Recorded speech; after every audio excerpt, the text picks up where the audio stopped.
Assalamualaikum warahmatullahi wabarakatuh. Ketemu lagi di kuliah pengantar Mekanika Kuantum. Terakhir, pada sesi sebelumnya, saya sudah memperkenalkan kalian dengan operator. Dan saatnya kita lanjutkan. Tanpa sengaja, di bagian operator ini, ternyata sebenarnya kalian sudah sedikit kenal dengan operator. Contohnya adalah turunan yang sudah kalian kenal. Dan saya akan melanjutkan beberapa contoh yang mungkin akan muncul di mekanika kuantum. Nah, contoh-contoh ini bisa kalian lihat di buku saya halaman 32. Contoh-contoh operator adalah ada operator identitas. Ya, di mana operator identitas ini kalau diterapkan pada suatu keadaan, keadaannya tetap. Ada operator paritas. Operator paritas ini ada paritas genap, paritas ganjil. Jadi bisa merubah fungsi itu menjadi negatifnya, atau bisa merubah fungsi tapi tetap juga. Jadi yang ke arah kiri dan ke arah kanan bisa saja sama. Lalu ada operator gradien, operator kemiringan atau gradien umumnya disebut begitu. Bentuknya adalah turunan parsial. Jika 3 dimensi maka ada tiga turunannya, masing-masing sumbu X, sumbu Y, dan sumbu Z. Ada operator momentum linier. Nah, bentuknya I/H bar gradien. Lalu ada operator Laplace. Nah, lambangnya seperti ini, seperti segitiga Laplace ini. Kalau gradien itu segitiganya terbalik, kalau Laplace itu segitiganya dibalik lagi. Oke, bentuknya adalah turunan kuadrat. Dan ini skalar, tidak seperti operator kemiringan yang vektor gitu. Nah, ini beberapa contoh operator. Mengenai contoh penerapannya, jangan terlalu diambil risau. Jadi di bagian awal ini paling tidak kalian pernah dengar saja dulu, ya, bahwa ada operator-operator yang namanya semacam itu. Jadi selain turunan yang kalian mungkin sudah kenal sejak SMA dulu, ada operator-operator yang lain, gitu ya. Pernah dengar dulu. Nanti kita akan bahas mungkin yang muncul saja, yang beberapa yang muncul di kuantum. Tapi yang ini itu kecenderungannya akan sering muncul semua. Kita lanjutkan dulu dengan beberapa aturan terkait dengan operator.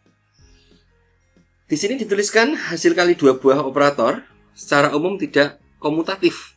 Nah, jadi A kali B belum tentu sama dengan B kali A. Tentu kalian masih ingat kemarin pada sesi sebelumnya saya mencontohkan matriks. Tentu kalau ada 2 buah matriks dikalikan, katakanlah matriks A dan B, belum tentu A kali B itu sama dengan B kali A. Nah, jadi belum tentu sama. Tapi bisa jadi sama, bisa jadi ya. Jadi ini bukan suatu yang aneh, kalian sudah kenal ya. Kalau yang kalian bayangkan ini adalah perkalian 2 buah matriks. Berikutnya hasil kali operator asosiatif. Nah, ini tentu tidak begitu sulit dimengerti ya. Jadi A kali B kali C itu sama dengan A dikalikan BC, atau A kali B dikalikan C. Semacam itu. Aturan yang lainnya, suatu operator itu disebut linier jika operator tersebut komut. Maksudnya komut di sini adalah komut dan memenuhi hukum distributif gitu. Maksudnya komut, nah, tadi saya sudah sedikit menyampaikan bahwa umumnya 2 buah operator itu tidak komutatif. Nah, operator itu bisa dikatakan linier jika operator tadi komut. Artinya jika dikalikan dengan operator lain, nah, itu kan sama dengan operator lain tadi dikalikan dengan operator tersebut. Jadi kalau kita ngomong operator linier, tentu sebenarnya ini yang kita bicarakan bukan hanya 1 operator, tapi 2. Karena syaratnya harus dikalikan dengan operator yang lain. Gitu ya. Prinsipnya dikatakan linier ini terkait komut, ini terkait 2 operator begitu ya. Nah, ini pemahaman yang harus kalian masukkan lebih dulu. Oke, dan persamaan 3.58 dan 3.59 ini hanya notasinya saja. Oke, biasa ya, hukum distributif ya. Kalau yang atas ini dikenakan pada cut, dan yang bawah ini dikenakan pada bra. Gitu. Hanya semacam itu. Berikutnya, properti sebuah operator yang perlu kalian pahami adalah nilai harap.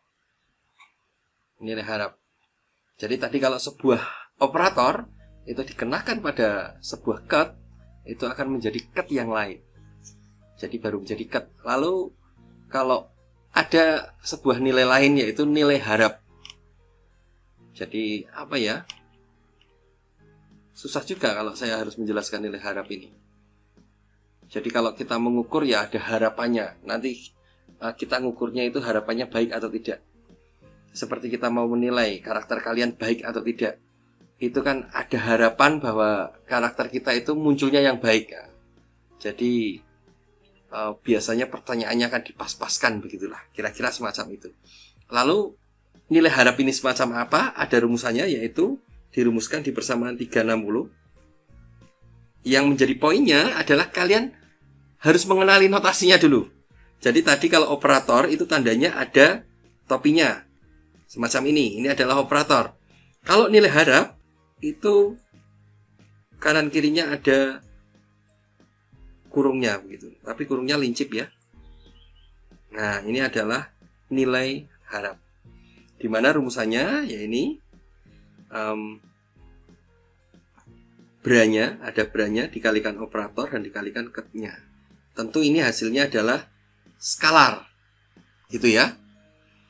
Jadi nilai harap itu berupa skalar, semacam itu ya. Oke. Lalu berikutnya, besaran besaran cut yang dikalikan dengan bra merupakan operator linier. Nah, ini juga mungkin agak sulit dimengerti ya. Tapi sebentar, saya lanjutkan dulu. Hasil kali operator dengan sebuah bra ini tidak boleh. Termasuk juga kalau saya punya cut dikalikan dengan operator ini juga tidak boleh. Itu suatu larangan. Sebenarnya hal ini mudah dimengerti. Coba kita lihat dari contoh kita yang kemarin. Contoh yang ini. Contoh yang sebelumnya ya. Dimana di sini saya punya sebuah psi, bentuknya matriks 1x2. Andai kan saya punya sebuah keadaan lain, katakanlah alfa begitu. Nilainya adalah 1v1 ditambah i v2 misalkan. Oke. Di sini tentu bentuk, kalau saya tuliskan alfa ini dalam bentuk matriks, tentu nilainya adalah 1i. Semacam ini ya. Ini matriks 2 kali 1, dan di sini juga matriks 2 kali 1. Tapi coba perhatikan kalau saya balik dulu, atau saya tuliskan branya. Branya tentu matriksnya akan berbalik, 1 min i. Ingat, min ini karena ini adalah konjugatnya i ya. Konjugatnya. Oke. Sehingga ini menjadi matriks 1 kali 2. Oke. Kalau saya kalikan psi dengan alfa ini, semacam ini kalikannya ya. Tentu saya sedang mengalihkan matriks 2 kali 1. Dan yang ini adalah matriks 1 kali 2. Tentu ini bisa dikalikan, karena jumlah kolom pada matriks pertama sama dengan jumlah baris pada matriks kedua. Dan hasilnya adalah jumlah baris pada matriks pertama dikalikan jumlah kolom pada matriks kedua. Tentu hasilnya adalah matriks 2 kali 2. Nah, hasilnya adalah matriks 2 kali 2. Dan pada sesi sebelumnya saya sudah mencontohkan bahwa matriks 2 kali 2, semacam ini misalkan ya. Ini adalah contoh operator. Nah, dan ini bahkan lebih jauh dikatakan bahwa operator yang hasil perkalian semacam ini disebut dengan operator linier. Cukup jelas ya? Berikutnya, yang larangan tadi. Jadi kalau saya punya sebuah operator, saya kalikan dengan alfa ini tidak boleh. Ini tidak boleh. Kenapa larangan? Kenapa tidak boleh? Tentu kita tahu bahwa A ini matriks 2 kali 2. Dan berada dari alfa ini adalah matriks 1 kali 2. Ini ya. Matriks 1 kali 2. Lari. Matriks 1 kali 2. Nah, jadi perkalian matriks semacam ini tentu tidak boleh. Itu dilarang. Dan oleh karena itu, berarti yang semacam ini jelas ya. Ini bisa dipahami. Dan yang atas ini. Oke. Sampai di sini dulu beberapa penjelasan properti tentang operator. Bisa dipahami?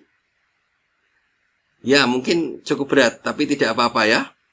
Pelan-pelan, kalian ulangi lagi penjelasannya agar bisa dipahami. Karena kita akan melanjutkan pada sesi berikutnya yang masih lebih berat lagi. Saya akhiri dulu, sampai ketemu di sesi berikutnya. Wassalamualaikum warahmatullahi wabarakatuh.